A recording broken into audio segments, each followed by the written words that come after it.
আফগানিস্তান সিরিজে খেলা হচ্ছে না সৌম্যের। সৌম্য সরকারের যে একটা মানে ভাগ্য কপাল, এই কপাল এক এক সময় খুলে এক এক সময় আবার বন্ধ হয়, ঠিক আছে। মানে সৌম্যই সুযোগ পায়, একটু ভাবসাব নিয়ে আসে, একটা ম্যাচ ভালো খেলে, আবার 3টা ম্যাচ সে খারাপ খেলে। তো এই সুযোগে আবার অন্য প্লেয়াররা কিন্তু ভালো কিছু খেলার একটা জায়গায় চলে আসে। দেখেন এই যে সৌম্য সরকার, লিটন দাস, ঠিক আছে, নাজমুল হাসান শান্ত, এই কয়েকটা প্লেয়ারের জায়গায় কিন্তু এখন নতুন একটা আমাদের মানিক চলে আসছে, এটা হচ্ছে সাইফ হাসান।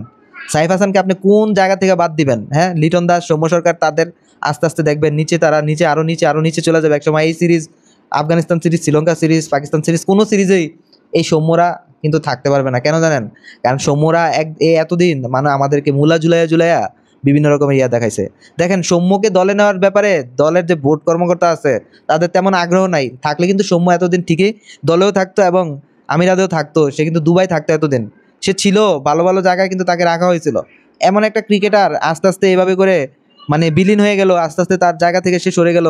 তার এই ভালো খেলার প্রত্যাশায় আমরা মানে দিন গুনতাম, কিন্তু সে কিন্তু কোনোভাবে আমাদেরকে প্রত্যাশা পূরণ করতে পারতো না।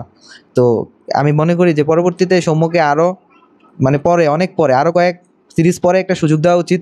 তাইলে হয়তো বা সৌম্য করতে পারবে। আর সৌম্য যে ড্যাশিং ভাবসাব চলাফেরা, যে মানে স্বর্ণের চেন, যে মানে মুক্তার চেন, ঠিক আছে, চুল বড় করে একবার কি বেডি হাইতের স্টাইলে চলে, ঠিক আছে, কিন্তু রান করতে পারে না, তো লাভ কি? এই সৌম্যর তো আমাদের এইরকম কাটিংয়ে আমাদের দরকার নাই। আমাদের রান করা প্লেয়ার লাগবে, হিটার লাগবে।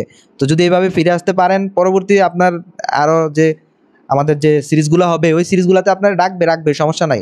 একটু ইয়াতে থাকেন, সাইডে থাকেন, সাইড বেঞ্চে থাকেন, দলের বাইরে থাকেন, কেমন লাগে দেখেন, ঠিক আছে। এটাই বাস্তব।